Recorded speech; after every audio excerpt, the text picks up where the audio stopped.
محمد وآل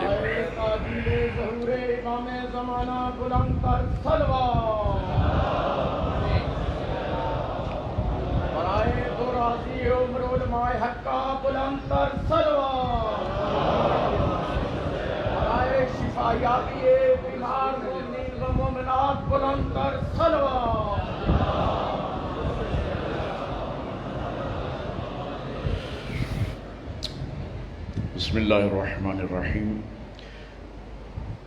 مومنین، جیسا کہ میں نے کل آپ کی خدمت میں عرض کیا تھا کہ ایک سلسلہ جو ہم شروع کرنا چاہ رہے ہیں کہ قرآن مجید کی چند آیات کا ترجمہ آپ کے سامنے پیش کیا جائے گا۔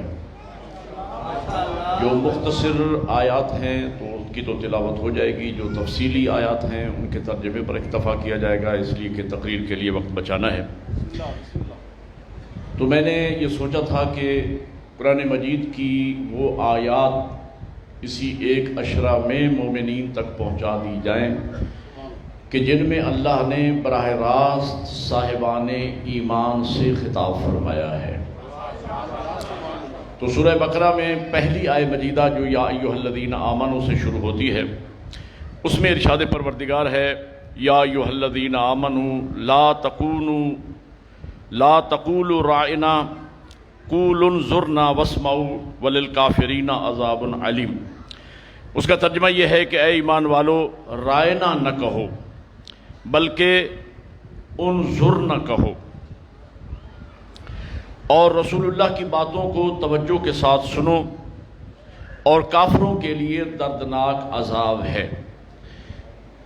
حضور کی صحبت میں جو لوگ بیٹھتے تھے اور حضور کی گفتگو سے استفادہ کرتے تھے، تو جنہیں حضور کی گفتگو اور بات سمجھ نہیں آتی تھی تو وہ حضور سے رائنا کہتے تھے کہ حضور ہماری رعایت فرمائیے اور دوبارہ ارشاد کیجیے۔ تو اس محفل میں جو منافقین بیٹھے ہوتے تھے اور خصوصاً کچھ یہودی دشمنان پیغمبر، تو وہ اس لفظ کو بگاڑ کے کہتے تھے رائنا۔ رائنا کا مطلب ہوتا ہے چرواہا، تو جس سے حضور کو تکلیف ہوتی تھی، لہذا اللہ نے قرآن مجید میں حکم بھیج دیا کہ رائنا نہ کہو بلکہ انظر نہ کہو کہ حضور ہماری طرف نظر شفقت فرمائیے۔ اور ساتھ اللہ نے فرما دیا کہ حضور کی گفتگو کو توجہ کے ساتھ سماعت فرمائیں، اور جو اس سے انکار کرے گا ان کے لیے اللہ کی طرف سے عذاب موجود ہے۔ دوسری آیہ مجیدہ میں سورہ بقرہ کی آیت نمبر 153 ارشاد ہوتا ہے یا ایھا الذین آمنوا استعینوا بالصبر والصلاۃ۔ اے صاحبان ایمان، صبر اور صلاۃ سے، صبر سے مراد روزہ لیا گیا ہے اکثر مفسرین کی طرف سے، اور صلاۃ سے مراد نماز ہے۔ یہ روزہ اور نماز یہ دونوں انسان ساز ہیں، شخصیت ساز ہیں۔ اگر کاملاً پروٹوکول اور SOPs کے ساتھ انسان روزہ رکھے اور نماز کو قائم کرے تو انسان دنیا اور آخرت میں کامیاب زندگی گزار سکتا ہے۔ تیسری آیہ مجیدہ ہے قرآن مجید کی جو یا ایھا الذین آمنوا سے شروع ہوتی ہے۔ اس میں میں بھی کوشش کروں گا اور آپ بھی کوشش کریں کہ جتنی آیات میں پڑھ رہا ہوں ان میں ان آیات کے جن پر عمل ہو چکا ہے اس پہ خدا کا شکر ادا کریں، اور کوئی آیہ مجیدہ ایسی ہے کہ جس میں مومن سے تقاضا ہے اور اس پر عمل نہیں ہو سکا تو اس پر عمل کرنے کی کوشش کریں۔ تیسری آیہ مجیدہ سورہ بقرہ کی 172 نمبر آیت ہے۔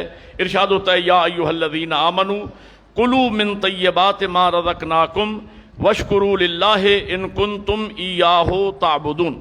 اے ایمان والو، اگر تم صرف اللہ کی بندگی کرنے والے ہو تو ہماری عطا کردہ پاک روزی کھاؤ اور اللہ کا شکر ادا کرو۔ رزق ایک ہے حلال ہونا اور ایک ہے رزق پاک ہونا۔ جو بھی آپ کماتے ہیں وہ آپ کے لیے حلال ہے، لیکن طیب تب ہوگا جب اس میں سے خدائی ٹیکسز کا آپ انتظام کریں گے۔ جب تک خمس و زکوٰۃ ادا نہیں کیا جائے گا، خدائی ٹیکسز وہاں سے نہیں نکالے جائیں گے، تو وہ آپ کے لیے حلال تو ہے لیکن طیب نہیں ہے۔ چوتھی آیت قرآن مجید کی ارشاد ہوتا ہے بسم اللہ الرحمن الرحیم یا ایھا الذین آمنوا کتب علیکم القصاص فی القتل الحر بالحر والعبد بالعبد والانثى بالانثى فمن عفی لہ من اخیہ شیء فاتباع بالمعروف واداء الیہ باحسان ذلک تخفیف من ربکم ورحمہ فمن اعتدی بعد ذلک فلہ عذاب علیم۔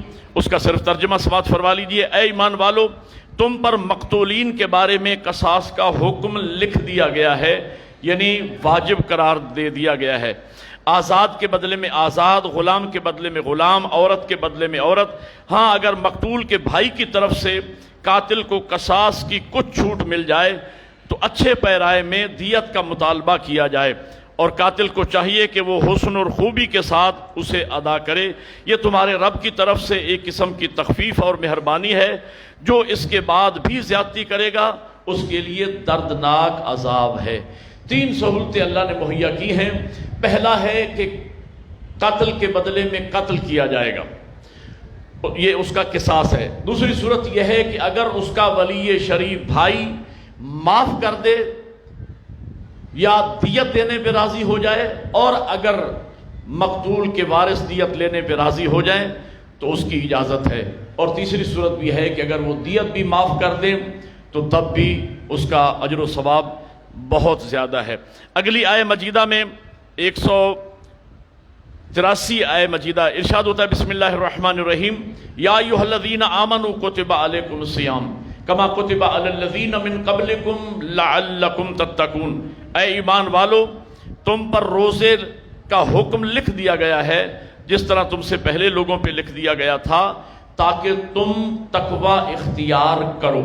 اس پر ایک معروف جملہ ہے میرا جو میں اکثر عرض کیا کرتا ہوں کہ اللہ ہمارے لیے ایک منتھلی ٹریننگ کا پروگرام بنائے ہوئے ہے کہ سال میں ایک پورا مہینہ صاحبان ایمان سے روزے رکھوا کے اور ہمیں متقی بنا کے اللہ ہمیں مولا امیر کی ریت میں شامل کرنا چاہتا ہے، اس لیے کہ علی آوارہ گردوں کا امام نہیں، علی صرف متقیوں کا امام ہے۔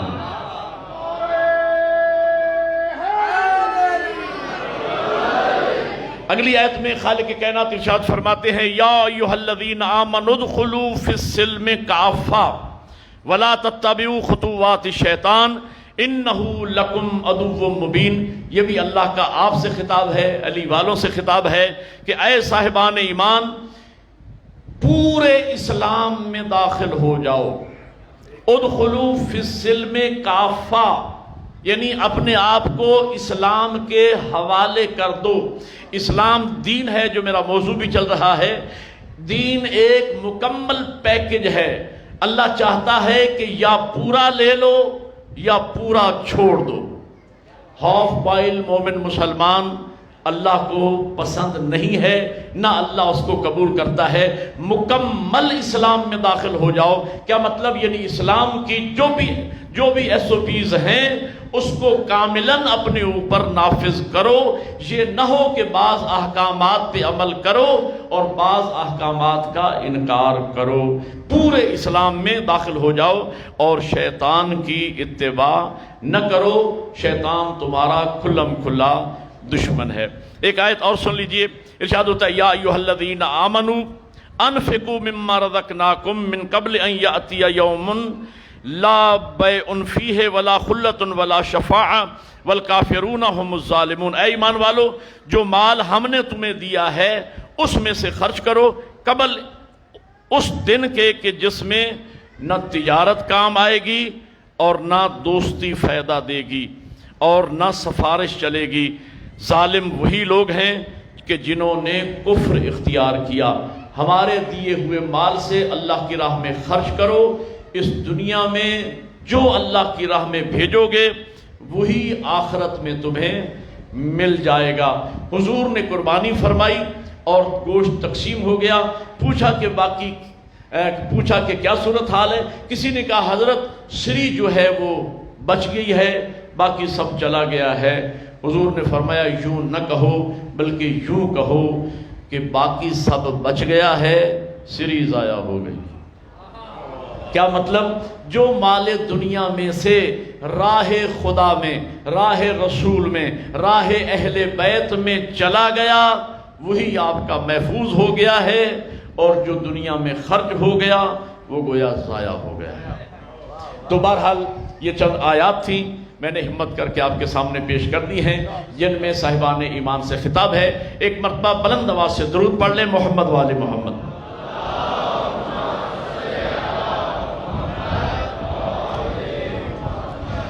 اعوذ باللہ من الشیطان اللعین الرجیم، بسم اللہ الرحمن الرحیم۔ الحمد للہ الذی ہدانا لہذا وما كنا لنہتدی لولا ان ہدانا اللہ، لقد جاءت رسل ربنا بالحق، الصلاة والسلام علی رسول المسدد والمصطفى الامجد والمحمود الاحمد ابی القاسم محمد۔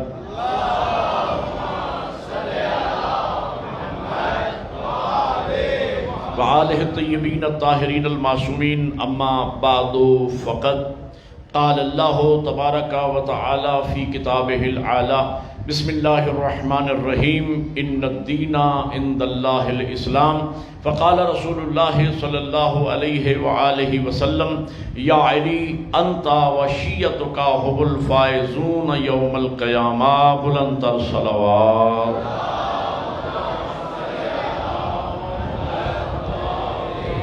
گزشتہ مجلس کی گفتگو آپ کے ذہن عالم میں ہوگی۔ میں نے عرض کیا تھا کہ ادیان عالم میں سے جو دین اللہ کو پسند ہے، یعنی جو روش زندگی، جو ضابطۂ حیات، جو زندگی گزارنے کا اسلوب اللہ کو پسند ہے، وہ فقط اسلام ہے۔ اور اللہ فرماتا ہے اسلام کے علاوہ اگر کوئی ضابطہ اخلاق جو دنیا والوں نے بنایا ہے ان کو اگر کوئی قبول کرے گا تو وہ اس سے قبول کرنے والے سے اللہ قیامت کے دن قبول نہیں فرمائے گا، اور وہ شخص آخرت میں سخت نقصان اٹھانے والوں میں سے ہوگا۔ کل ہماری گفتگو، وقت چونکہ بہت کم ہے، یہاں تک پہنچی تھی کہ شیعہ علی کسے کہتے ہیں اور شیعہ کب وجود میں آیا۔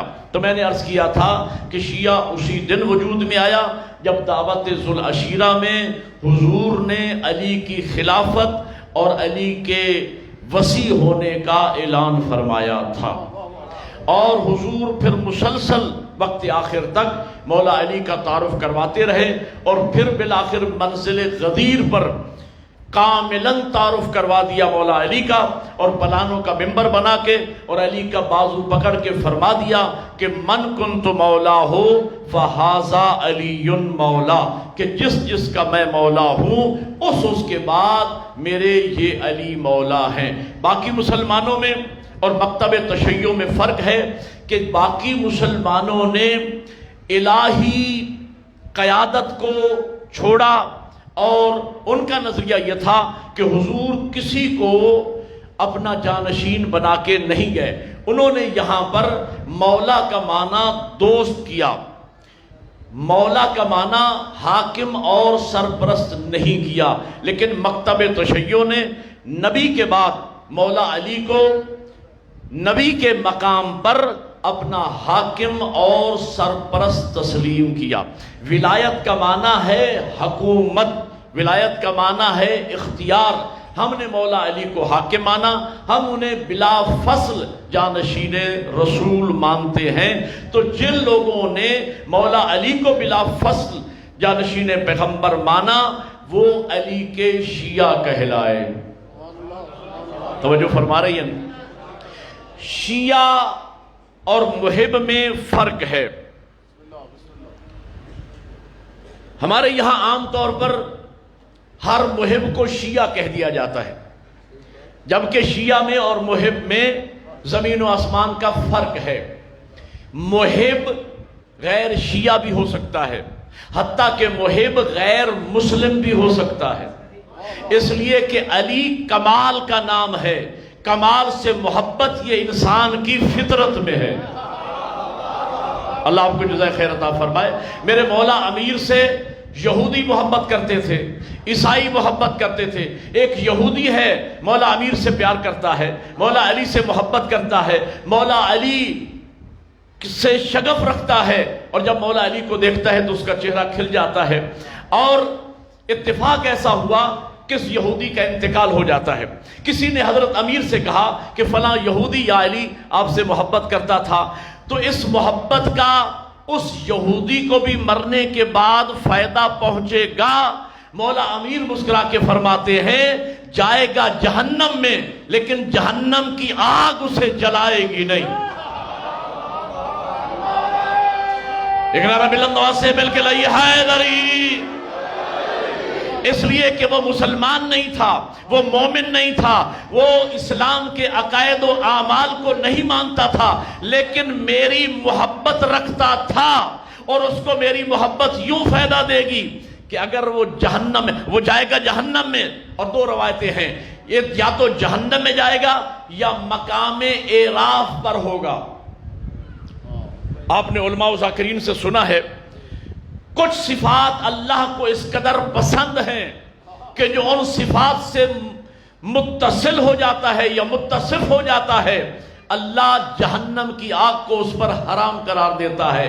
اللہ سخی ہے، سخاوت کو پسند کرتا ہے۔ حاتم طائی کے بارے میں آپ نے سن رکھا ہے، حاتم طائی بہت بڑے سخی تھے، اور جب حاتم طائی کا نام آتا ہے تو تبادر ذہنی سخاوت کی طرف جاتا ہے۔ تمام علماء اس بات پر شیعہ سنی متفق ہیں کہ یہ صفت سخاوت اللہ کو اتنی پسند آئی کہ جہنم کی آگ اور جہنم کے عذاب کو اللہ نے حاتم طائی پر حرام قرار دیا ہے۔ وہ جنت میں نہیں جائے گا اس لیے کہ مومن مسلمان نہیں تھا، لیکن جہنم کی آگ اس پہ اثر نہیں کرے گی، یا مقام اعراف میں ہوگا۔ مقام اعراف وہ ہے جو نہ جہنم ہے نہ جنت ہے، ایک ایسا لگژری ماحول ہوگا کہ جہاں وہ اپنی ہمیشہ کی زندگی گزار سکیں گے۔ اسی طریقے سے نوشیروان عادل کے بارے میں بھی ہے کہ وہ بھی جہنم کی آگ اس پہ اثر انداز نہیں ہوگی، اور وہ بھی مقام اعراف پہ ہوگا۔ میں کہنا یہ چاہ رہا ہوں، اگر صفت سخاوت کی وجہ سے یا صفت عدالت کی وجہ سے اگر کسی نان مسلم پر جہنم کی آگ اثر نہیں کرتی، تو مجھے بتائیں کہ عشق امیر المومنین اور محبت علی سخاوت اور عدالت سے بھی بڑی عظیم صفت ہے۔ جس کے دل میں علی کا پیار ہوگا اس پر بھی جہنم کی آگ اثر نہیں کرے گی۔ مل کے حیدری۔ عیسائی مولا امیر سے پیار کرتے ہیں، یہودی مولا امیر سے پیار کرتے ہیں، سکھ مولا، آپ انٹرنیٹ استعمال کرتے ہیں، آپ سرچ کیجئے غیر مسلموں کا کلام آپ دیکھیے اہل بیت کی شان میں، تو آپ دیکھیں گے کہ سکھ شاعر ہیں مولا علی کی شان بیان کر رہے ہیں، ہندو شاعر ہیں مولا علی کی شان بیان کر رہے ہیں۔ مجھے ایک ہی روائی یاد ہے، میں اکثر دہرایا کرتا ہوں، کرشن نور ایک ہندو شاعر ہے، وہ یہ مسلمانوں کے بارے میں کہتا ہے، یہ مسلمان رکھ دیتے ہیں سر سجدے میں، دل خم نہیں کرتے، اور وہ دور حقیقت سے ہیں جو غم نہیں کرتے۔ اے نور ہیں ہم ایسے مسلمانوں سے اچھے جو عید تو کرتے ہیں محرم نہیں کرتے۔ یعنی یہ ہندو ہے، اہل بیت سے پیار کرتا ہے۔ دیوی روپ کمار کے بارے میں ہے کہ وہ اہل بیت امام حسین کی شان میں کہتی ہے، بھارت میں اگر آتا پردے میں اتارا جاتا، یوں چاند بنی ہاشم کا دھوکے میں نہ مارا جاتا، چوکھٹ سے نہ اٹھتے ماتھے، ہر وقت ہی پوجا ہوتی، اس دیش کی بھاشا میں بھگوان پکارا جاتا۔ ہندو ہے لیکن اہل بیت سے محبت کرتی ہے۔ تو بہرحال عیسائی جار جرداق ایک رائٹر ہے جس نے مولا علی کی صفت عدالت پر 4 جلدوں میں کتاب لکھی ہے، صوت العدالت الانسانیہ۔ علی ابن ابی طالب عیسائی ہے، علی کی فضیلت پہ کتاب لکھ رہا ہے۔ تو محب کے لیے ضروری نہیں کہ وہ ہر محب شیعہ نہیں ہوتا، لیکن ہر شیعہ محب ضرور ہوتا ہے۔ محب میں اور شیعہ میں فرق ہے۔ غیر شیعہ سینکڑوں مثالیں میرے سامنے ہیں۔ طاہر القادری صاحب قبلہ اہل سنت کے لیڈر ہیں، اہل سنت کے قائد ہیں، عظیم الشان عالم ہیں، برادران اہل سنت کے، اہل بیت سے عشق کرتے ہیں، اہل بیت سے محبت کرتے ہیں، اور انہوں نے کتاب بھی لکھی ہے ولایت علی پر، سیف جلی علی منکر ولایت علی، ننگی تلوار علی کی ولایت کے منکروں پر۔ یہ کتاب جناب طاہر القادری صاحب نے لکھی ہے، اور ان کا یہ معروف ترین اور تاریخی جملہ ہے کہ ہمیں خلافت کے مسئلے پر تو اختلاف ہو سکتا ہے، ولایت کے مسئلے پہ اختلاف نہیں ہے، اس لیے کہ وہ پہلا خلیفہ مانتے ہیں، ہم مولا علی کو چوتھا خلیفہ مانتے ہیں، لیکن ولایت پہ ہمیں اختلاف نہیں ہے۔ ہمارا مکتب ہے طریقت، اور طریقت کی بنیاد ہے ولایت، اور ولایت کا مرکز ہے علی ابن ابی طالب۔ ایک نعرہ مل کے بولے حیدری۔ تو میں عرض کیا کرتا ہوں کہ مذہب کہتے ہیں راستے کو۔ مسلمانوں کے بنیادی طور پر تین ہی طبقے بنتے ہیں، یا خلافت والے ہیں، یا طریقت والے ہیں، یا امامت والے ہیں۔ امامت والوں کا پہلا علی، طریقت والوں کا بھی پہلا علی، خلافت والوں کا چوتھا علی۔ مذہب کہتے ہیں راستے کو۔ طریقت والے طریقت پہ کیوں ہیں؟ وہ سمجھتے ہیں یہ پراپر راستہ ہے جنت میں جانے کا۔ خلافت والے خلافت پہ کیوں ہیں؟ وہ سمجھتے ہیں یہ پراپر راستہ ہے جنت میں جانے کا۔ امامت والے امامت پہ کیوں ہیں؟ سمجھتے ہیں یہ پراپر راستہ ہے جنت میں جانے کا۔ میں عرض کیا کرتا ہوں کہ جنت کی ٹرین چاہے وائے خلافت جنت میں جائے، یا وائے طریقت جنت میں جائے، یا وائے امامت جنت میں جائے، علی ہدایت کا وہ جنکشن ہے کہ اسے علی جنکشن سے گزر کر ہی جانا پڑے گا۔ مل کے حیدری، علی سے کوئی بچ نہیں سکتا۔ اسی لیے میں عرض کیا کرتا ہوں علی کو ماننے کے لیے شیعہ سنی کا مسئلہ نہیں ہے، علی کو ماننے کے لیے حلالی ہونے کا مسئلہ ہے۔ جو بھی حلالی ہوگا وہ علی کو مانے گا، حرامی کے دل میں علی آ نہیں سکتا۔ جو حلالی ہوگا علی کو مانے گا۔ اس سے بڑی مثال میں عرض کروں، جناب طارق جمیل صاحب دیوبندی عالم ہیں، ہمارے بزرگان علماء بلکہ پوری ملت ان سے پیار کرتی ہے، محبت کرتی ہے امام حسین کے ناطے سے، اس لیے کہ جس محبت و عشق کا اظہار مولانا طارق جمیل صاحب نے کیا ہے وہ نہیں دیکھا گیا آج تک غیر شیعہ علماء میں۔ فرماتے ہیں کہ میں جب بھی روضہ رسول پہ گیا، میں نے حسنین کے نانا سے صرف ایک درخواست کی کہ یا رسول اللہ، قیامت کے دن مجھے امام حسین کے میراثیوں میں شمار کرنا۔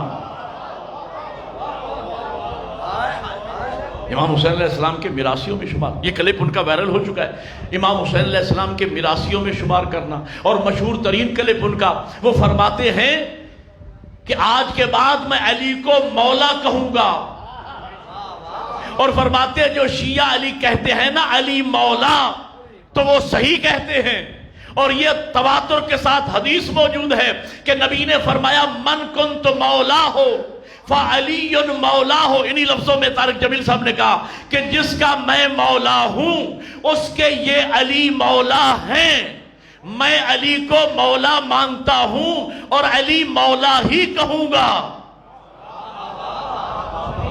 اور پچھلے دنوں ایک عجیب واقعہ ہوا، جناب حنیف قریشی صاحب کا ایک کلپ وائرل ہوا ہے، بعض احباب نے شاید دیکھا ہوگا۔ انہوں نے جو بات کہی وہ تمام علماء کی گفتگو پہ حاوی ہو گئی۔ انہوں نے کہا کہ ایک مفتی اعظم اپنی کم علمی کا اظہار کر رہا تھا کہ یہ بات سچ اور حق ہے کہ اللہ نے علی کو مولا بنایا، رسول اللہ نے علی کے مولا ہونے کا اعلان کیا، وہ مولا ضرور ہیں، لیکن وہ حضرت صدیق اکبر، حضرت عمر فاروق، حضرت عثمان غنی رضوان اللہ تعالی علیہم اجمعین، ان میں سے تینوں کے مولا نہیں ہیں، اس کے علاوہ پوری امت کے مولا ہیں۔ اس کا جواب اہل سنت کے عالم دین حنیف قریشی صاحب نے دیا ہے۔ کہنے لگے کہ مجھے اس کی جہالت پہ تعجب ہو رہا ہے یا بغض امیر المومنین پہ تعجب ہو رہا ہے؟ نبی نے خطبہ ارشاد فرمایا اور خطبے میں فرمایا لوگوں سنو، اللہ مولانا، اللہ ہم سب کا مولا ہے، وَأَنَا مَوْلَى الْمُؤْمِنِينَ، اور میں تمام مومنوں کا مولا ہوں۔ پھر مولا علی کا بازو پکڑ کے فرمایا من کنت مولا ہو فہذا علی مولا، تو جس کا میں نبی مولا ہوں اس کے یہ علی مولا ہے۔ قریشی ایک نعرہ مل کے حیدری، قریشی صاحب فرماتے ہیں کہ وہ مجھے مولانا امام اعظم صاحب فرمائیں کہ کیا نبی حضرت صدیق اکبر کے مولا نہیں ہے، عمر فاروق کے مولا نہیں ہے، عثمان غنی کے مولا نہیں ہے؟ تو جب ان کے مولا ہے تو جس کے نبی مولا ہے اس کے علی مولا ہے۔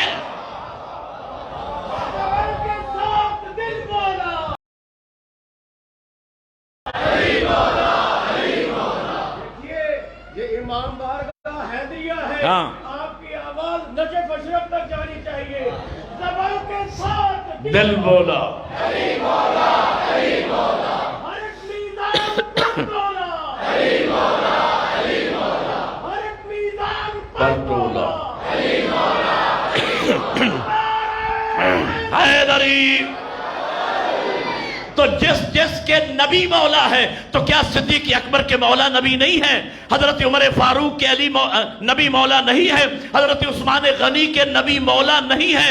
اگر ان تینوں کے نبی مولا ہے تو جس کا نبی مولا ہے اس کا علی مولا ہے۔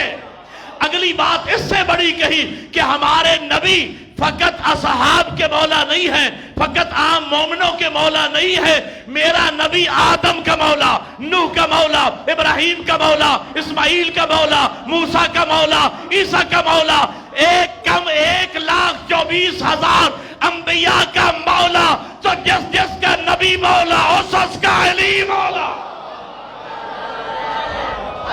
حیدری،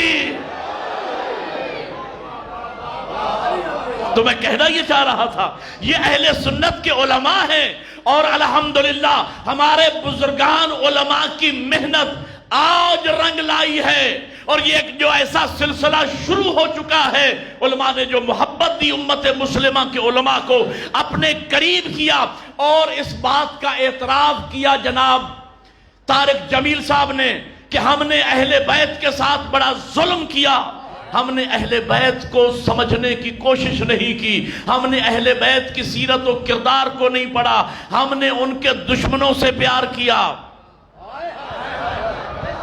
ہم نے ان کے دشمنوں کا تحفظ کیا، ہم نے ان کی مظلومیت کا ساتھ نہیں دیا، ہم نے ظلم کیا۔ اب علماء کی محنت رنگ لا رہی ہے، علماء قریب کر رہے ہیں، ہمارے مدارس میں جاتے ہیں علماء، وہاں لائبریریوں میں جاتے ہیں، اور ایک عالم دین نے ایک حوزہ علمیہ میں یہ اعتراف کیا کہ یہ ہماری سب سے بڑی کمزوری ہے، ہم جس شیعہ مدرسے میں گئے ہیں، جس شیعہ لائبریری میں گئے ہیں، ہر لائبریری بلکہ ہر شیعہ عالم کے گھر میں ہماری ساری کتابیں موجود پائی گئی، جبکہ غیر شیعہ علماء کی لائبریریوں میں شیعہ کی کتابیں موجود نہیں ہیں۔ ہم نے شیعہ کو سمجھنے کی کوشش نہیں کی، شیعہ کو پڑھنے، اہل بیت کو کسی نے نہیں پڑھا۔ ابن خلدون یہ بہت بڑا مورخ ہے، یعنی یہ جو 10 سب سے بڑے مورخ ہیں ان میں ٹاپ 10 یہ آتا ہے ابن خلدون، اتنا بڑا مورخ ابن خلدون، اور معلومات کی سطح اس کی یہ ہے کہ وہ یہ کہتے ہیں کہ امام محمد تقی علیہ السلام جو شیعوں کے امام تھے وہ مقابر قریش میں دفن ہوئے، یعنی مکہ میں دفن ہوئے، اور ان کے جو بیٹے تھے امام علی نقی ان کی مزار قم میں ہے، یہ اپنی کتاب میں لکھتا ہے۔ اتنا بڑا مورخ، اتنا بڑا عالم جس پر مذہب بیس کر رہا ہے، ائمہ کے بارے میں کچھ بھی نہیں جانتا، اور یہ میرا چیلنج ہے 98+ علماء کو 12 ائمہ کے نام یاد نہیں ہیں۔ توجہ ہے یہ نہیں؟ تو جب اہل بیت کو نہیں سمجھ سکے، مولا علی کو نہیں سمجھے، آج حدیث بیان کر رہے ہیں، اور جب ہمت کی جرت کا مظاہرہ کیا جناب طارق جمیل صاحب نے، کہا یہ حدیث تواتر کے ساتھ ہماری کتابوں میں آئی ہے، من کنت مولا ہو فعلی مولا ہو، جب انہوں نے بیان کی تو پھر باقی علماء نے بھی ہمت کی، اور اب اہل بیت کی شان میں جو روایات ان کی کتابوں میں موجود ہیں، جن پہ بین تھا بیان کرنے پر، اب وہ کھل کے بیان ہونا شروع ہو گئی ہیں،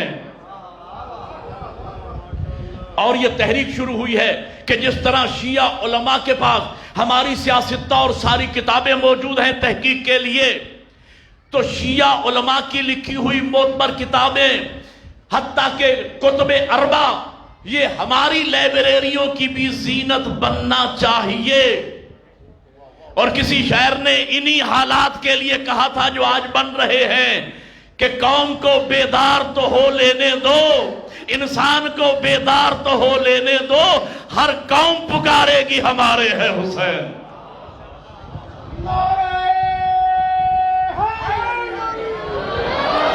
انجینئر محمد علی صاحب پچھلے دنوں حوزہ علمیہ عروۃ الوثقی میں گئے، وہاں انہوں نے ہاتھ کھول کے نماز پڑھی، اور جب ان سے سوال کیا گیا، پورا کلپ موجود ہے، انہوں نے کہا میرے نزدیک ثابت ہے کہ حضور ہاتھ کھول کر ہی نماز پڑھتے تھے۔ یعنی آہستہ آہستہ جب تحقیق شروع ہوگی، تو میں کہنا یہ چاہ رہا تھا، شیعت کو سمجھنے کی کوشش نہیں کی گئی، شیعہ کو پروپیگنڈا کیا گیا شیعت کے خلاف کہ یہ فلاں آدمی کی پیداوار ہے شیعت، یہ ایران کی پیداوار ہے، یہ فلاں کی پیداوار ہے۔ شیعہ قرآن کی پیداوار ہے، حضرت ابراہیم کو اللہ نے شیعہ کے نام سے پکارا ہے، حضرت موسیٰ علیہ السلام کے چاہنے والے کو قرآن نے شیعہ سے تعبیر کیا ہے، ھذا من شیعتہ وھذا من عدوہ۔ شیعہ کا معنی پیروکار، شیعہ کا معنی دوست، شیعہ کا معنی پیچھے چلنے والا، پیروی کرنے والا۔ میں نے کل عرض کیا تھا آپ کی خدمت میں کہ آگے چلنے والے کو امام کہتے ہیں، پیچھے چلنے والے کو شیعہ کہتے ہیں۔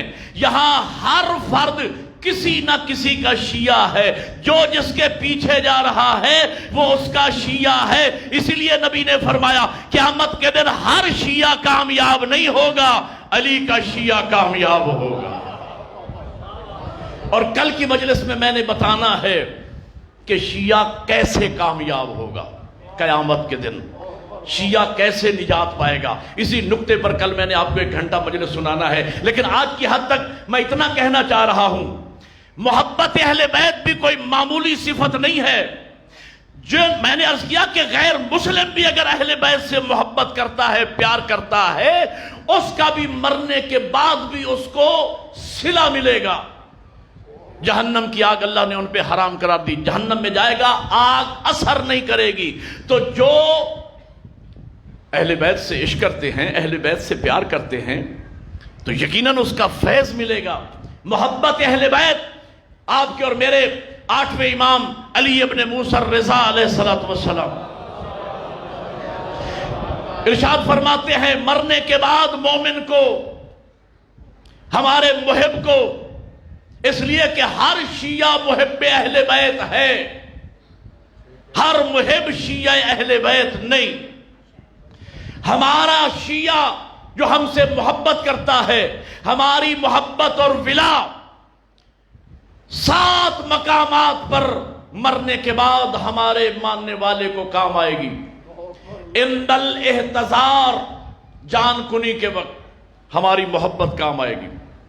عند الوفات، عند القبر، عند الحساب، عند النشور، عند المیزان، عند الصراط، 7 مقامات پر ہماری ولایت اور محبت ہمارے ماننے والے کو کام آئے گی۔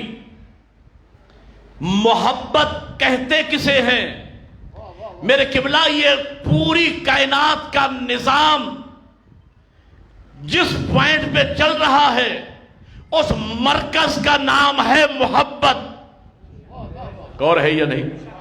مزدور مزدوری کر رہا ہے اولاد کی محبت میں، سپاہی بارڈر پہ پہرا دے رہا ہے وطن کی محبت میں۔ غور ہے یا نہیں؟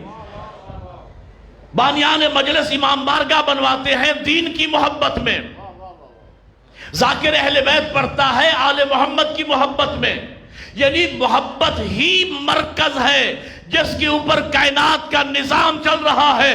یہ پوری کائنات کی بنیاد بھی محبت ہے۔ حدیث قصہ میں آپ سنتے ہیں اللہ فرماتا ہے عزتی و جلالی انما خلقت سماعا مبنیتا ولا ارضا مدہیتا ولا قمرا منیرا ولا شمسا مضیئتا ولا فلکا یدور ولا بحرا یجری ولا فلکا تسری الا فی محبت ہؤلاء الخمسۃ الذین هم تحت الکساء۔ مجھے اپنی عزت و جلالت کی قسم ہے، میں نے زمین کا زمردی فرق، آسمان کا نیلگوں شامیانہ، چاند ستارے سورج، کائنات کی کوئی شے خلق نہ کرتا اگر ان 14 کو نہ بناتا۔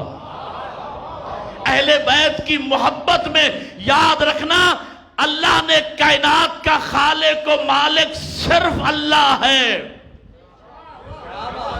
یہ عقیدہ نصیری کا عقیدہ ہے، یہ غالی کا عقیدہ ہے، یہ شیعہ اثنا عشری کا عقیدہ نہیں ہے جو بیان کیا جاتا ہے۔ کسی جاہل مشرک نے بیان کیا کہ اللہ نے ان 14 کو خلق کیا، پھر ساری کائنات کو انہوں نے خلق کیا۔ یہ قرآن کے خلاف عقیدہ ہے۔ ساری کائنات کا خالق و مالک اللہ ہے۔ قرآن میں اللہ استفسار فرما رہا ہے اور انکاری استفسار ہے، حل من خالق غیر اللہ، مجھے بتاؤ میرے علاوہ کائنات میں کوئی خالق ہے؟ میں ایک اصول بیان کر رہا ہوں، یاد رکھیے گا، کوئی مخلوق خالق نہیں ہو سکتی، کوئی مرزوق رازق نہیں ہو سکتا ہے۔ میں نے کچھ کہا پتہ نہیں آپ سمجھے یا نہیں؟ کوئی مخلوق خالق نہیں کہلا سکتی۔ یہ 14 اللہ کی مخلوق اول ہیں، یہ نور اول ہیں، یہ خالق نہیں ہیں، ان کے صدقے میں کائنات خلق ہوئی ہے۔ یہ نہ ہوتے تو نہ آسمان ہوتا، نہ زمین ہوتی، نہ سورج ہوتا، نہ چاند ہوتا، نہ ستارے ہوتے، کائنات کا نظام نہ ہوتا اگر یہ 14 نہ ہوتے۔ کائنات ان کے ذریعے، ان کی وجہ سے اللہ نے خلق فرمائی ہے۔ پوری کائنات پہ ان کی حکومت اللہ نے اقتدار اہل بیت کو دیا ہے، اختیار اہل بیت کو دیا ہے، اور جن کے لیے کائنات خلق ہوئی ہے کائنات کو ان کا مطیع بنایا ہے۔ یہ چاہیں تو سورج کو پلٹا دیں، چاہیں تو چاند کے 2 ٹکڑے کر دیں، چاہے تو ستارے کو گھر میں اتار لیں، اس لیے کہ کائنات ان کے صدقے میں بنی ہے۔ لیکن یہ کائنات میں سے کسی شے کے، اور میں ایک بات عرض کیا کرتا ہوں، آپ بھی گواہی دیں گے، بچپن سے ہم بھی سنتے آ رہے، ذاکرین بھی بیان کرتے تھے کہ وادی نمل سے مولا امیر کا گزر ہوا، چیونٹیاں دیکھی، سلیمان ساتھ ہے۔ سلیمان نے کہا پاک ہے وہ ذات جو ان چیونٹیوں کی تعداد کی عالم ہے۔ مولا امیر نے فوراً ٹوکا، سلیمان کیا کہہ رہے ہو؟ ان چیونٹیوں کی تعداد تو علی جانتا ہے۔ کہا مولا میں کیا کہوں؟ کہا یوں کہو پاک ہے وہ ذات جو ان چیونٹیوں کی خالق ہے۔ پاک ہے وہ ذات۔ مولا امیر نے چیونٹی کی نسبت بھی اپنی ذات کی طرف نہیں دی، فرمایا پاک ہے وہ ذات جس نے ان چیونٹیوں کو خلق فرمایا ہے۔ ان کی تعداد تو علی جانتا ہے، اور علی یہ بھی جانتا ہے ان میں نر کتنا ہے اور مادہ کتنا ہے۔ چھٹے امام کے زمانے میں ایک ملحد شخص تھا، اس نے پروپیگنڈا کیا اسلام کے خلاف، چند کیمیکل آپس میں ملاتا، کیڑے مکوڑے پیدا ہو جاتے، اور وہ پروپیگنڈا کرتا دیکھو ان کیڑوں مکوڑوں کا خالق میں ہوں۔ لوگ، سادہ لوگ، بھیڑ چال، جو کسی نے کہہ دیا سارے کو سبحان اللہ، بغیر سوچے سمجھے اس کے پیچھے ہونے لگے۔ واقعاً یہ کیمیکل ملاتا ہے، کیڑے مکوڑے پیدا ہوتے ہیں، اور بات تو اس کی ٹھیک ہے کہ یہ خالق ہے، تو وہ اس کے جھانسے میں آ گئے۔ یہ بات میرے چھٹے امام تک پہنچی، حضرت نے بلا بھیجا، تو نے دعویٰ کیا ہے؟ کہا میرے پاس دلیل بھی ہے، اور اس نے کیمیکل ملائے، تھوڑی دیر کے بعد کیڑے مکوڑے پیدا ہو گئے۔ امام نے فرمایا ان کیڑوں مکوڑوں کا خالق وہی ہے جس نے یہ کیمیکل پیدا کیے، اور اگر ان کیڑوں مکوڑوں کا تو خالق ہے تو ان کی تعداد بتا۔ کہا تعداد تو میں نہیں جانتا. کہا کیسا مالک ہے مخلوق کی تعداد نہیں جانتا؟ کہا اچھا یہ بتا ان میں نر کتنا ہے اور مادہ کتنے ہیں؟ کہا میں نہیں جانتا. کہا عجیب مالک و خالق ہے کہ مخلوق میں سے نر اور مادہ کی تمیز نہیں رکھتا. کہا اگر تو خالق ہے تو ان کو مشرق کی طرف اشارہ کر یہ مشرق کی طرف جائیں، پھر مغرب کی طرف اشارہ کر یہ مغرب کی طرف جائیں. کہا یہ میرے کہنے میں نہیں ہے. فرمایا عجیب مالک ہے تو، مخلوق تیرے کہنے میں نہیں ہے.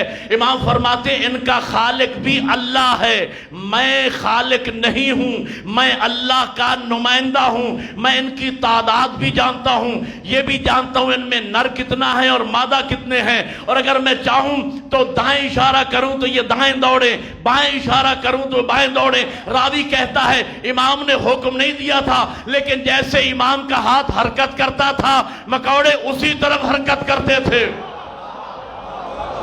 میں کہوں گا فرزند زہرا یہ تو بہت معمولی بات ہے کہ آپ نے فرمایا کہ میں دائیں اشارہ کروں تو دائیں دوڑیں، بائیں اشارہ کروں تو بائیں دوڑیں.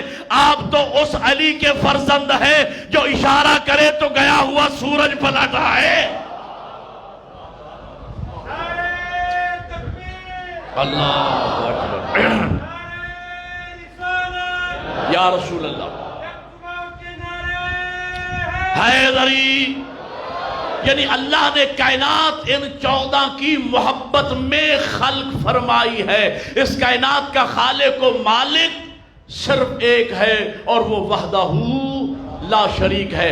وہی سب کا رب ہے، وہی سب کا خالق ہے، وہی سب کا مالک ہے.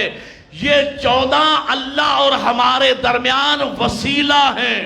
علامہ حسین بخجاڑہ نے خوبصورت جواب دیا اس بات کا ایک جملے میں، یہ نہ اس جیسے ہیں نہ ہم جیسے ہیں.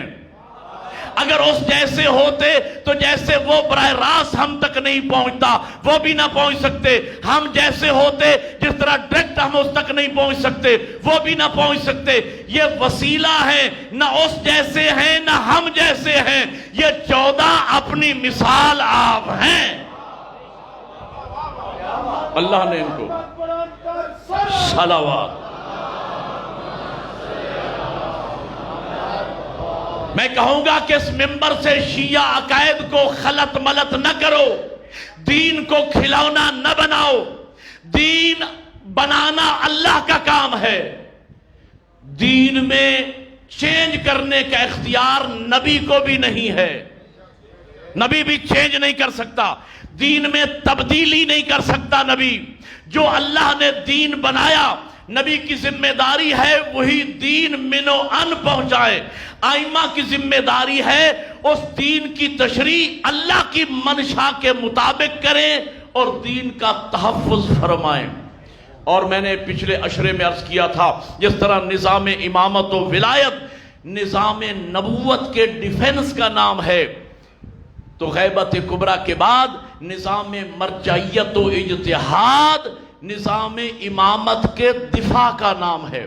ہمارے مجتہدین نے اپنی جانیں قربان کر کے علماء نے، جن میں شیخ یعقوب کلینی، شیخ مفید، شیخ مجلسی، شیخ جعفر طوسی، علامہ رضی، مرتضی علم الہدا، ایک پورا سسٹم ہے جو کڑی با کڑی، سینہ با سینہ، نسلن بعد نسلن آج تک چلا آ رہا ہے. انہوں نے سینہ تان کر اور سیسا پلائی دیوار بن کر دشمنان اسلام سے، دشمنان دین سے دین کا تحفظ کر کے ہم تک پہنچایا. اور دشمن بنو امیہ ہو یا بنو عباس اپنے ناپاک عزائم میں ناکام رہے اور دین اہل بیت نے قید و بند کے باوجود کلیات و جزیات کے ساتھ بچایا. اس کی دلیل یہ ہے آج پورا مکتب اہل بیت پوری کلیات و جزیات کے ساتھ ایران میں نافذ ہے. پورا نظام نافذ کیوں ہے؟ بچا ہے تو نافذ ہے. اگر بچا نہ ہوتا تو کلیات و جزیات کے ساتھ نافذ کیسے ہوتا؟ تو تحفظ کیا ہمارے علماء نے، اور آج ہماری بھی ذمہ داری ہے، آپ کی بھی ذمہ داری ہے، میری بھی ذمہ داری ہے، علماء و ذاکرین کی سب کی ذمہ داری ہے کہ جو دین بچایا ہے اہل بیت نے، وہی دین ہم اپنی نئی نسلوں تک پہنچائیں۔ میں نے کل عرض کیا تھا، دشمنان اسلام، دشمنان تشیع، بنو امیہ ہوں یا بنو عباس، یا جتنے بھی لشکر بنے ہمارے خلاف جنہوں نے ہمیں مارنے کی کوشش کی، وہ ناکام رہے۔ عزاداری جس طرح آج ہو رہی ہے اس سے پہلے نہیں ہوا کرتی تھی، تو وہ ناکام ہوئے نا، عزاداری تو 100 گنا اور بڑھ گئی۔ اب انہوں نے یہ سوچا کہ ان کو مارنے سے مسئلہ حل نہیں ہوگا، اب ان میں سے لوگوں کو خریدا جائے، اور ان کے ذریعے سے، یعنی یہ تمام دشمنوں نے مکتب تشیع تھے، یہ ہمارے دشمن تھے، لیکن انہوں نے ہمارے دین میں مداخلت نہیں کی، ہمارے عقائد و اعمال کو چینج نہیں کیا۔ یہ جو ہمارے اپنے خریدے گئے ہیں، ان کے ذریعے ظلم یہ ہو رہا ہے، شیعہ عقائد میں تبدیلی کی جا رہی ہے، اعمال میں تبدیلی کی جا رہی ہے۔ کل جھگڑا یہاں تک تھا کہ تشہد میں علی ولی اللہ، آج 12 ائمہ کے نام لیے جا رہے ہیں، یعنی کھیل بنا دیا گیا ہے، دین کو کھیل، جو جس کا دل چاہتا ہے شامل کر دیتا ہے، جو جس کا دل چاہتا ہے ممبر پہ دین کے نام پہ کہہ دیتا ہے۔ میرے قبلہ، یہ دین کھیل نہیں ہے، اس پر آل محمد کا خرچ ہوا ہے۔ اس دین کو بچانے کے لیے حسین کی 4 سالہ یتیم بچی نے شیمر کے تماچے کھائے ہیں۔ اس دین کی خاطر حسین نے مدینہ چھوڑا۔ عزادار ماتمی اکثر کہتے ہیں، مولانا ان دنوں میں ترتیب دی جاتی ہے، لسٹ دی جاتی ہے، مولانا اس ترتیب سے مصائب پڑھنا، ہمیں تیاری سنانا۔ جب میں یہ فرمائش سنتا ہوں نا، میرا دل چاہتا ہے میں کہوں ماتمی عزادار کو، آج آپ تیاری کی فرمائش کر رہے ہو، رسول زادیوں کو تو 6 مہینے ہو گئے ہیں جنگلوں میں سفر کرتے ہوئے، لیکن میں فرمائش پوری کرنے چلا ہوں۔ 4 جملے عرض کروں گا۔ کل میں نے چاند رات کے حوالے سے مسائب پڑھا تھا، دوسری مجلس ہے، تیاری کے چند جملے عرض کروں گا، وقت بہت تھوڑا بچ گیا ہے۔ میرے قبلہ، جو لوگ باہر ملازمت کرتے ہیں، ماتمی مولائی عزادار، ان کی خواہش ہوتی ہے کہ ہم محرم اپنے وطن میں کریں۔ میں عرض کیا کرتا ہوں، جوانوں، جس کا محرم وطن میں کرنے آئے ہو، وہ نانا کا وطن چھوڑ کے جا رہا ہے۔ پردیس میں رہنے والے کی خواہش ہوتی ہے، وصیت کرتا ہے، جب میں مروں تو میرا جنازہ، میری میت وطن میں جا کے دفن کرنا۔ کیا مولا حسین نہیں چاہتے تھے کہ میری قبر ماں کے ساتھ بنے؟ کیا حسین نہیں چاہتے تھے کہ میری قبر میرے نانا کے ساتھ بنے؟ عزادارو، ولید نے دربار میں یاد کیا، تفصیل کا وقت نہیں ہے، امام نے وعدہ کیا، گھر میں تشریف لائے، شریکت الحسین بہن کے پاس، بہن میں جا رہا ہوں، ولید نے مجھے دربار میں یاد کیا ہے۔ بی بی فرماتی ہیں، بھیا اکیلا نہ جانے دوں گی۔ امام فرماتے ہیں، میں علم امامت سے جانتا ہوں، نہ ولید میرا قاتل ہے، نہ مدینہ میرا مقتل ہے۔ بی بی رو کے فرماتی ہے، بھیا دربار تو وہی ہے جس دربار میں میری جوان ماں گئی تھی۔ گئی تھی تو سر کے بال سیاہ تھے، پلٹی تھی تو سر کے بال سفید ہو گئے تھے۔ بھیا دربار تو وہی ہے جس دربار میں میرے بابا کے گلے میں رسیاں ڈالی گئیں۔ مدینہ تو وہی ہے جس مدینے میں میرے شہید بھائی کے جنازے پہ تیر برسائے گئے۔ بھیا میں آپ کو اکیلا نہ جانے دوں گی۔ یہ منظر دیکھ لیا جناب ام الفضل نے، بی بی آئی، جناب عباس سے کہا، بھائی کہیں جانا چاہ رہا ہے؟ بہن جانے نہیں دیتی، اور میں بہن کے آنکھوں میں آنسو دیکھ کے آ رہی ہوں۔ جناب عباس نے سنا آنسو کا نام، نالین نہیں پہنی، دوڑتے ہوئے آئے، قدموں پہ ہاتھ رکھ کے کہا، ابھی تو غلام زندہ ہے، میری زندگی میں رونے کا سبب کیا ہے؟ جناب عباس کو آتے دیکھا، بھائی کا دامن چھوڑ دیا، بھیا جہاں جانا چاہتے ہو چلے جاؤ۔ کہا مولا کہاں جانے کا ارادہ ہے؟ کہا ولید نے دربار میں یاد کیا ہے، میں جا کے واپس آ رہا ہوں۔ میرے مولا فرماتے ہیں کہ مولا ضرور جائیے لیکن اکیلے نہ جائیے، غلام زادے کی درخواست ہے، اکیلے نہ جائیے، میں جوانان بنو ہاشم کو بلاتا ہوں، 18 جوانان بنو ہاشم کی ننگی تلواروں کے سائے میں مدینے کی گلیوں سے گزر کے آپ جائیں تاکہ زمانے کو پتہ چلے حسین آباد کتنا ہے۔ یہی عشق ہے، یہی محبت ہے۔ کہا اچھا عباس بلا لے۔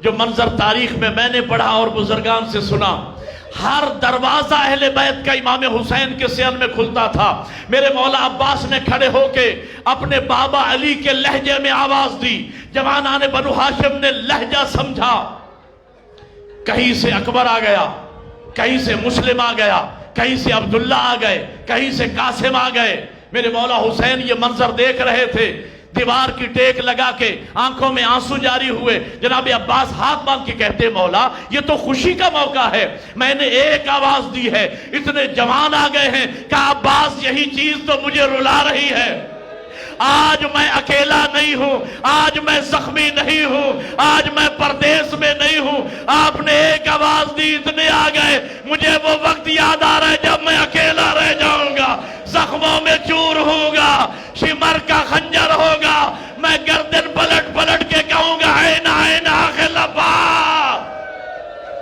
جزاک اللہ جزاک اللہ، خدا آپ کی چیخ بارگاہ زہرا میں قبول فرمائے۔ جوانان بنو ہاشم کے ساتھ میرے مولا پہنچے، ولید کے دربار کے دروازے پر پہنچے۔ اگلے جملے میرے نہیں ہیں، علامہ مرزا اطہر لکھنؤ کے عالم ہیں، ان کے جملے ہیں۔ قبلہ فرماتے ہیں امام نے ارشاد فرمایا کہ میں اکیلا جانا چاہتا ہوں، میرا کوئی عزیز رشتہ دار میرے ساتھ نہیں جائے گا۔ یہ کہہ کے امام نے قدم اٹھایا، تیسرا سے چوتھا قدم اٹھایا ہوگا کہ پیچھے پاؤں کی آہٹ آئی۔ امام نے مڑ کے دیکھا، ام البنین کا لال سر جھکائے ہوئے آہستہ آہستہ چل رہے ہیں۔ کہ عباس میں نے نہ کہا تھا میرا کوئی عزیز رشتہ دار میرے ساتھ نہیں جائے گا؟ قدموں پہ ہاتھ رکھ کے کہتے ہیں تیرا رشتہ دار ہو تو اکبر ہو، تیرا رشتہ دار ہو تو قاسم ہو، میں تو تیری کنیز کا بیٹا ہوں۔ اور قبلہ فرماتے ہیں کہ میرے مولا عباس نے کہا مولا وہ دیکھیے ولید کے پیچھے اس کا غلام بھی تو آ رہا ہے، میں بھی تو آپ کا غلام ہوں، مولا مجھے بھی جانے دیجئے۔ کہا عباس مصلحت نہیں ہے، واپس چلے جاؤ۔ اور کہا عباس اگر کوئی مشکل وقت آیا میں نعرہ تکبیر بلند کروں گا تو ولید کے دربار کا دروازہ خیبر سے زیادہ وزنی نہیں ہے، آپ اندر چلے آنا۔ تشریف لے گئے، مختصر یہ کہ بیعت کا مسئلہ پیش ہوا، امام نے تاریخی جواب دیا مجھ جیسا اس جیسے کی بیعت نہیں کر سکتا۔ اور امام اٹھے کہ اب یہ فیصلہ میدانوں میں ہوگا۔ مروان ابن حکم ملعون وضو کر رہا تھا، اس نے ہاتھوں کا اشارہ کیا، اگر آج حسین چلے گئے پھر خون کی ندیاں بہہ جائیں گی، اشارے کا کرنا تھا۔ امام نے فرمایا اللہ اکبر۔ اب ماتمیوں کے لیے ماتم کا جملہ کہہ رہا ہوں، اللہ اکبر کی رے ختم نہیں ہوئی۔ قبلہ فرماتے سب سے پہلے دو نوجوان جنہوں نے امام کو اپنے گھیرے میں لیا، دائیں طرف عباس تھا، بائیں علی اکبر۔ اور قبلہ فرماتے پھر میدان کربلا عاشور کے دن تک ہمیشہ دائیں عباس رہا، بائیں علی اکبر رہا۔ یہی وجہ ہے جب غریب زہرا اکیلا رہ گیا، ناظر یمیناً و شمالاً، کبھی دائیں دیکھتے تھے کبھی بائیں دیکھتے تھے، نہ عباس نظر آتا تھا نہ علی اکبر نظر آتا۔ جوانان بنو ہاشم کو ساتھ لے کے واپس آئے، بہن انتظار میں تھی۔ فرمایا بہن زینب اب مدینہ رہنے کے قابل نہیں رہا، میرے نانا کا دین خطرے میں ہے، میں نانا کا دین بچانے کے لیے نانا کا وطن چھوڑنے لگا ہوں، کون ہے جو اس مشن میں میرا ساتھ دے گا؟ میں نے ایک بزرگ عالم دین سے سنا، سب سے پہلے میرے مولا سید سجاد آگے بڑھے، کہ بابا اس مشن میں میں آپ کے ساتھ چلوں گا۔ فرماتے روایت کا معنی بالمفہوم عرض کر رہا ہوں، فرمایا سجاد بیٹا جہاد دو کرنا ہے، کون سا جہاد کرے گا؟ کہا بابا ارشاد فرمائیے۔ کہا ایک جہاد اصغر ہے، ایک جہاد اکبر ہے۔ میدان کربلا میں 3 دن کا بھوکا پیاسا گردن کٹوا کے دریا کے کنارے سو جانا، سجاد بیٹا یہ جہاد اصغر ہے۔ مصائب تو میں نے پڑھ دیا، سیدھے سجاد نے سینے پہ ہاتھ رکھا، کہا بابا پھر جہاد اکبر کیا ہے؟ کہا سجاد بیٹا ننگے سر ماؤں بہنوں کے ساتھ کبھی اس بازار کبھی اس دربار جانا، یہ جہاد اکبر ہے۔ سیدھے سجاد ہاتھ باندھ کے عرض کرتے بابا میں آپ کا بڑا بیٹا ہوں، جو بڑا جہاد ہے وہ میرے حوالے کر، شام جانے زینب جانے سجاد جانے۔ دوسری منزل پہ جناب زینب آگے بڑھی۔ یہ جملے بھی میرے نہیں ہیں، علامہ صابر نقوی مرحوم کے جملے ہیں۔ یہ استاد العلماء کے شاگرد تھے، دارالہدیٰ میں پڑھتے رہے، اور میں نے استاد العلماء سے اپنے کانوں سے قبلہ صابر نقوی مرحوم کے بارے میں سنا۔ فرما رہے تھے یہ میرا معتمد علیہ شاگرد اور فاضل ترین شخصیت ہے، اور خطیب ہے، عالم دین ہے، اور ذمہ دار شخصیت ہے۔ یہ میں نے قبلہ عالم سے سنا، اور یہ جملے میں نے صابر نقوی مرحوم سے سنے۔ لوگ ان کو خطیب کی حیثیت سے جانتے ہیں، میں اس بات کا گواہ ہوں کہ ان کی نماز تہجد قضا نہیں ہوئی۔ ایسا ذاکر، ایسا عالم، ایسا خطیب، اللہ ان کے درجات بلند کرے۔ میں ان کا نام لے رہا ہوں۔ قبلہ کا جملہ ہے کہ دوسرے مقام پہ جناب زینب آگے بڑھی، بھیا اس مشن میں بہن آپ کے ساتھ رہے گی۔ امام فرماتے بہن زینب میں بانی شریعت کا بیٹا ہوں، جب تک تجھے عبداللہ اجازت نہ دے میں آپ کو ساتھ نہیں لے جاؤں گا۔ گویا امام نے قیامت تک آنے والی مومنات کو پیغام دے دیا کہ امام کی بہن ہی کیوں نہ ہو، جب تک شوہر اجازت نہ دے گھر سے باہر قدم نہیں رکھ سکتی ہے۔ یہ سننا تھا کہ بی بی اپنے گھر تشریف لے گئیں۔ بڑا پرانا عزادار ماتمی میرے سامنے ہے ماتم کا جملہ اگر سمجھ سکو۔ قبلہ فرماتے ہیں گھر میں تشریف لائیں، خاک نشی ہو گئی ابو تراب کی بیٹی، ہے خاک نشی ہو گئی ابو تراب کی بیٹی۔ تھوڑی دیر کے بعد جناب عبداللہ آئے، خاک نشی دیکھا، کہا میرے امام کی بیٹی یہ آپ نے کیا حالت بنا لی ہے؟